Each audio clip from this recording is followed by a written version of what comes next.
Bago ko po simulan ang ating kwento ngayong araw, ay gusto ko lamang po sanang humingi ng maliit na pabor. Kung pwede lang po sana na pakisubscribe po ng aking munting channel. Dahil para po sa akin ay napakalaking bagay ng pag-subscribe po ninyo. At sinisigurado ko po na babalik sa inyo ang napakalaking blessings. Kaya hindi ko na po ito patatagalin at umpisa na po natin ang ating kwento. Ang bawat tao ay may kanya-kanyang gusto sa buhay. May mayayaman na mas ginugustong maging simple lamang sa harap ng madaming tao at may mga mayayaman naman na pinapakita sa lahat kung gaano sila kadaming pera. Hindi na mawawala sa bawat tao ang pagtrato base sa nakikita nila sa taong kaharap nila. Kalimitan ay bumabase ang lahat sa kung ano ang panlabas na kaanyuan nito. Pag makikita nila na magarang pananamit nito at mukhang mayaman, ay binibigyan nila ito ng special treatment. Ngunit kung mukhang gusgusin ng tao manamit, ay agad nila itong inuhusgahan at hindi pinapansin. Masakit man tanggapin pero ito ang realidad ng buhay sa mundo. Kaya naman ang kwento natin ngayon ay tungkol sa isang lolo at lola na pumasok sa mamahaling restaurant. Ngunit tinaboy sila na parang aso ng mga waiter at receptionist doon. Dahil sa itsura nila na mukhang gusgusin. Ngunit silang lahat ay halos maihi sa salawan nang malaman ang tunay na pagkatao ng dalawang matanda. Apo, maraming salamat at dumating ka dito. Halos 3 taon na din kitang hindi nakikita. Kamusta ka na? Ang laki-laki mo na ah. Payakap naman sa paborito kong apo. Ito ang natutuwang sabi ni Lolo Pasio sa kanyang apo na si Patrick. Oo nga po Lolo, miss na miss ko na din po kayo ni Lola eh. Alam niyo po naman na love ko kayong dalawa. Dahil kayo na po ang nagpalaki sa akin simula ng bata pa lamang po ako. Mabuti na lamang din po at maluwag ang papasok dito sa eskinita ninyo.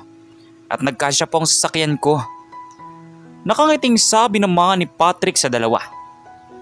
Hala ka apo, anong sasakyan lang sinasabi mo? Meron ka bang sasakyan? Anong klaseng sasakyan yan? Baka pwede kami makasakay ng lola mo. Gulat na sabi naman ni Lolo Pasio at sinilip ang sasakyan sa gilid ng bahay nila. Aba apo, pagkaganda-ganda naman ang sasakyan mo. Maasenso ka na talaga apo. Salamat at kahit naging asensado na ang buhay mo, ay hindi mo kami nakakalimutan. Naluluwang sabi pa ng matanda. Naku, si Lolo naman oh, ang drama-drama.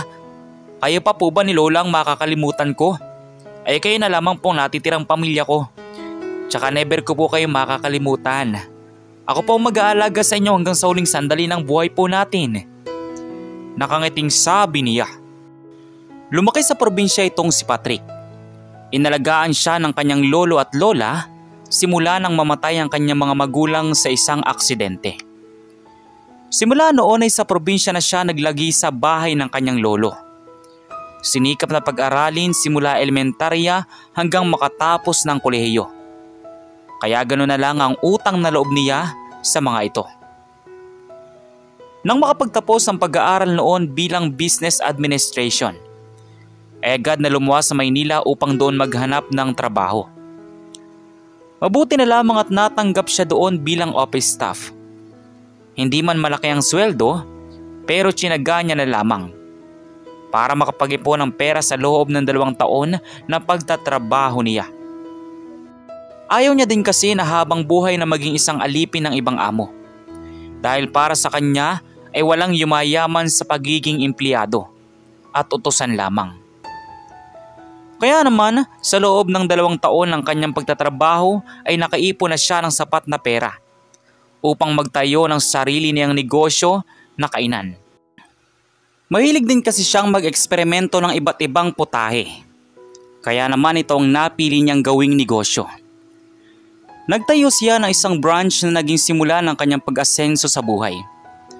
Mabilis itong pumatok sa masa dahil sa masarap na luto niya at pangmasang presyohan na abot kayang bulsa.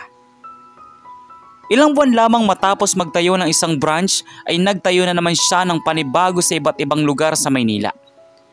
Hanggang sa makilala ang kanyang kainan at ginawa na niya itong magandang restaurant. Kaya naman ito siya ngayon. Binisita niya ang kanyang lolo at lola para kamustahin at isama na din sa bahay na pinagawa niya. Lolo? Lola? Alam niyo po ba kung bakit ako pumunta dito? Dahil gusto ko po kayong sunduin.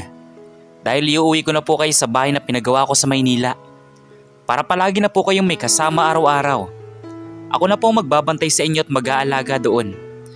Kaya sana po ay pumayag kayo. Huwag po kayong mag-alala. Dahil itong bahay po na ito ay papaayos ko. Para yung mga alaala niyo po dito ay hindi mawawala. Minsan naman po ay bibisita tayo dito. At gagawin na lang po natin itong bahay bakasyunan. Nakangiti niyang sabi sa dalawa. Halos napaluwa naman ang dalawang matanda sa kanyang sinabi. Patrick Apo, salamat sa iyo. Dahil kahit asensado ka na sa buhay, ay hindi mo kami nakalimutang balikan ng lolo mo. Napakabuti mo talagang bata. Mabuti na lang at naging maayos ang pagpapalaki namin sa iyo. Siguradong natutuwa ang nani mo sa itaas dahil sa naabot mo sa buhay. Dahil pareho kayo ng pangarap niya. Gusto niya noon na magkaroon ng restaurant ng bata pa lamang. Kaso nung magtatayo na sila ng negosyo na kainan noon, ay bigla naman silang naaksidente. Kaya maaga silang kinuha ng ating Panginoon. Pero kahit ganoon ang nangyari, ay natutuwa naman ako dahil kahit papaano ay pinagpatuloy mo ang pangarap ng iyong nanay at tatay. Salamat Apo! Naluluwang sabi ng kanyang lola Amanda. Lola, huwag ka na pong umiyak. Alam ko pong masaya na sina Papa at Mama sa piling ng Panginoon. Maraming salamat po sa inyo. Dahil inalagaan niyo po ako ng maayos at pinag-aral hanggang makatapos ako ng kolehiyo. Kaya ang lahat po ng naabot ko sa buhay ngayon ay para po sa inyo. Hindi lamang po ito tagumpay ko, kundi tagumpay po natin itong tatlo. Nakangiting sabi pa niya.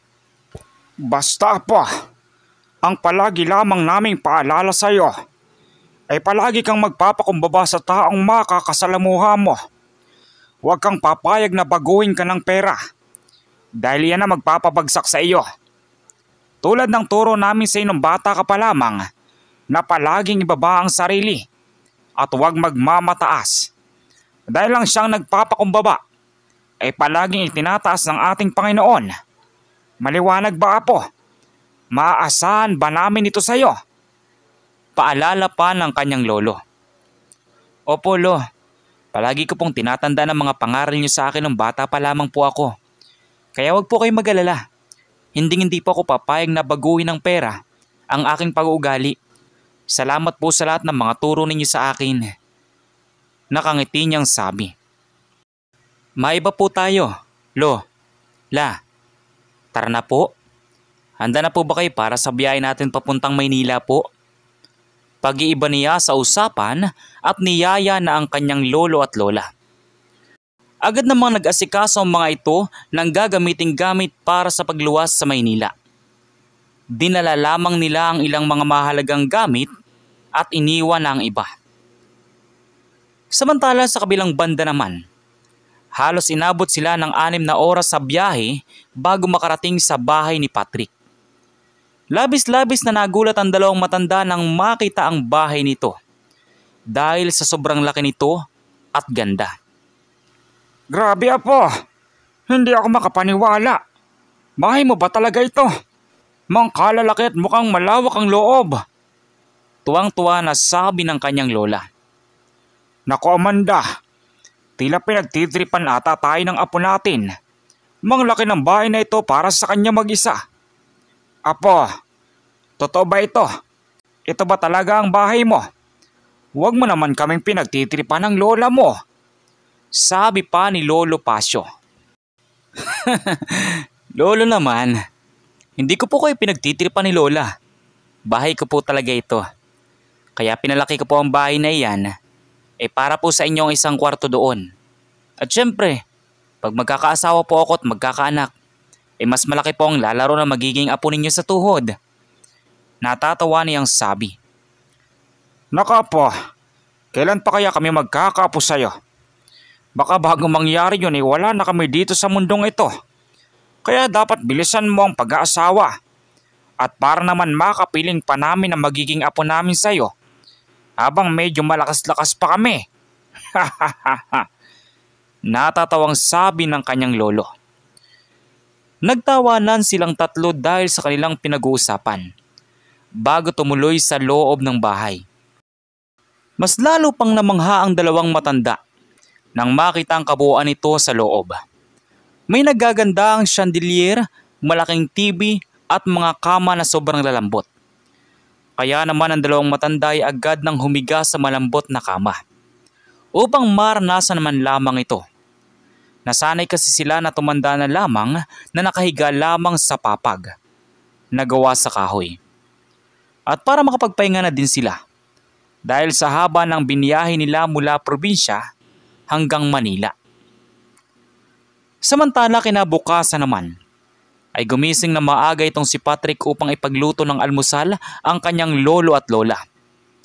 May pupuntan din kasi siyang isang business meeting at pupunta din siya sa isa niyang restaurant.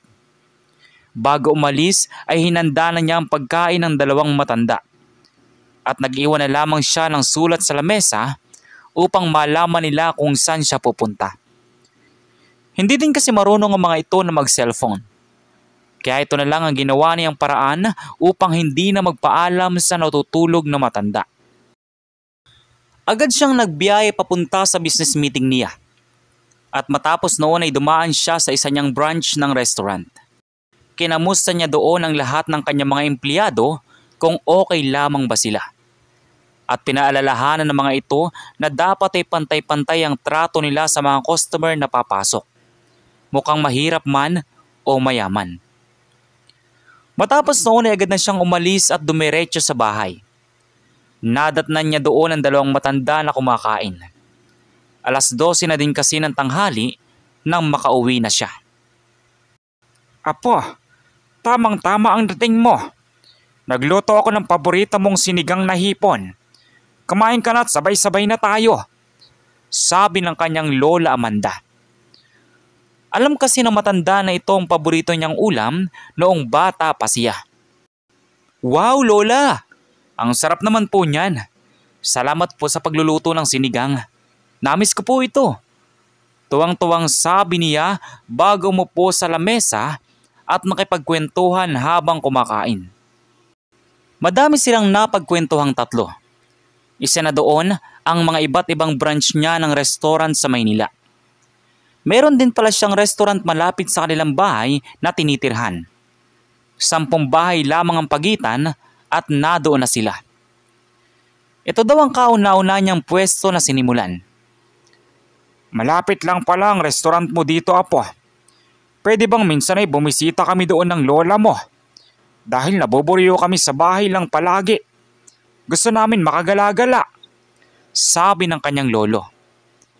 Abay, oo naman po, lolo. Anytime pwede po kayong pumunta doon. Basta sabihin nyo lang po na lolo at lola ko po kayo.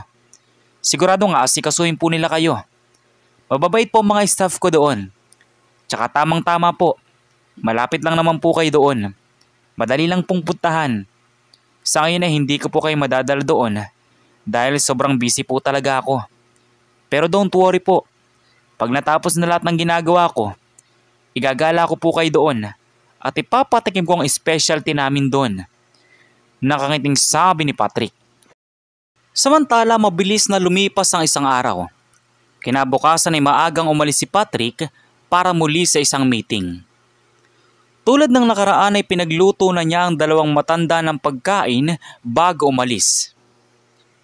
Pasyo, napakabait talaga ng ating apo. Napakaswerte ng mapapangasawa niya. Pero sana ay magkaroon siya ng mabait na asawa na tulad din niya, banggit ni Lola Amanda. Oo nga, mas mabuting makahanap siya ng katulad niya at deserve para sa kabakaitan niya.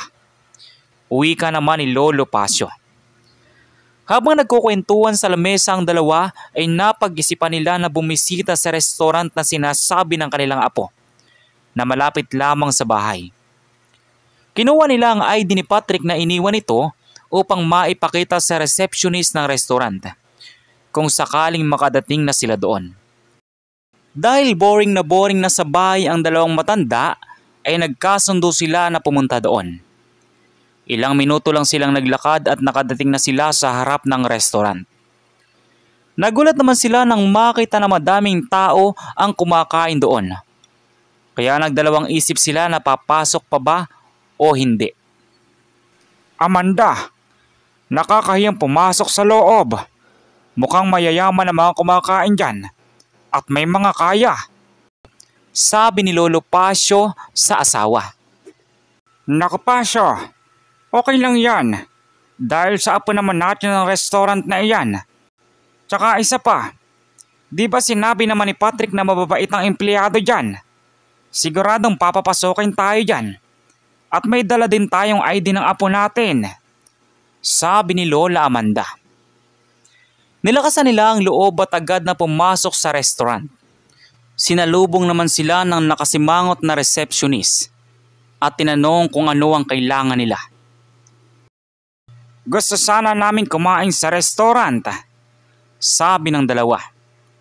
Ngunit hindi sila pinakinggan ng babaeng receptionist at pinagtabuyan sila nito. Pasensya na kayo dahil hindi kami tumatanggap dito ng mga mukhang gusgusin na customer. Tingnan nyo naman po ang itsura ninyo. Damit nga, wala kayong pambili. Paano pa kaya ang pagkain dito? Pangmamaliit na sabi ng receptionist.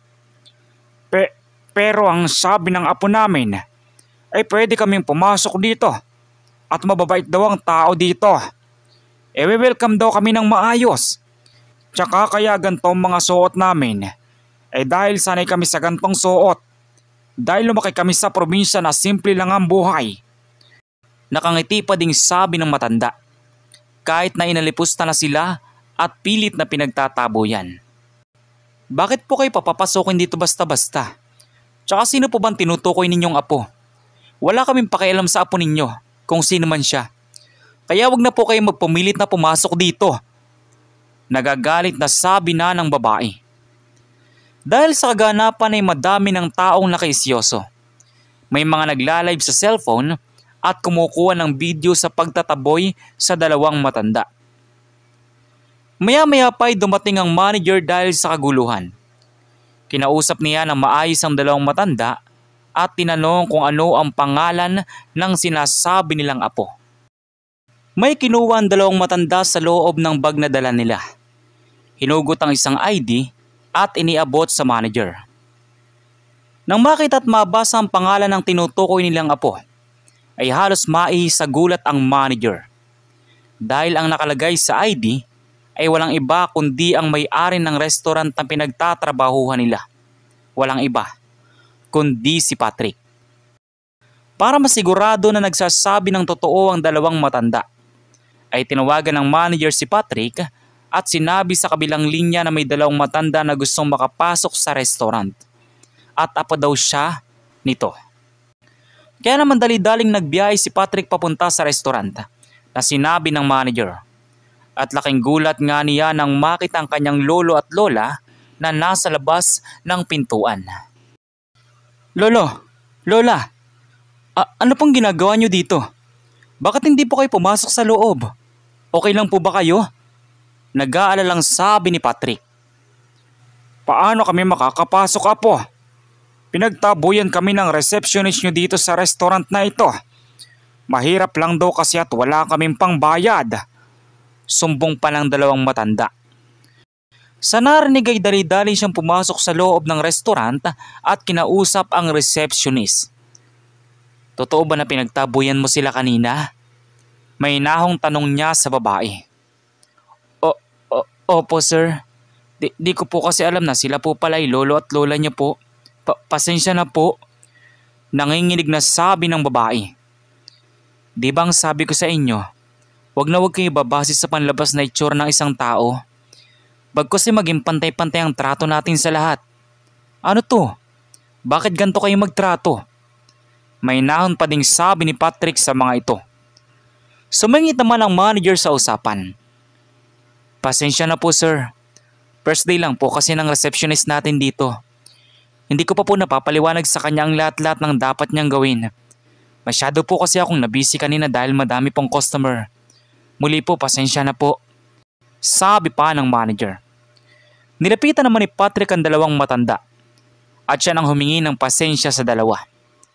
Mabuti na lamang at sadyang mababait sila at pinatawad nila ang kaninang receptionist na nang malait at nang taboy sa kanila. Iha, huwag ka na mag-alala. Hindi ka na namin ipapatanggal sa trabaho mo dito. Basta ayaw na lamang namin maulit ang ginawa mo sa amin ha. Sana maging aral sa iyo ito na huwag manghuhusga ng tao base sa labas na itsura. Pinapatawad ka na namin, sabi ng dalawang matanda. Labis naman ang paghingi ng patawad ng babae sa nagawa niyang pagtataboy sa mga ito. At nagpasalamat din siya sa pagbibigay ng second chance para magpatuloy sa pagtatrabaho. Simula noon ay naging maayos na ang pakikitungo nito sa lahat ng mga customer na pumapasok sa restaurant at naging patas na din ang pagtrato niya sa mga tao. Labis naman na naantig ang puso ng mga nakasaksi sa kaganapan dahil sa kabaitan at kababaang loob ng may-ari ng restaurant. Kaya naman simula noon ay lalong dinagsa ng mga tao ang restaurant at nagpatuloy sa pagdami ng branch nito. Ito na siguro ang sinasabi ng kanyang lolo na iaangat ng Panginoon pag siya ay nagpakumbaba. Kayo, ano pong masasabi niyo sa kwento natin ngayon? At kung anong mga aral po ang mga natutunan ninyo? Maaari niyo po bang i-comment dun sa baba dun sa comment section para muli ko pong mabasa.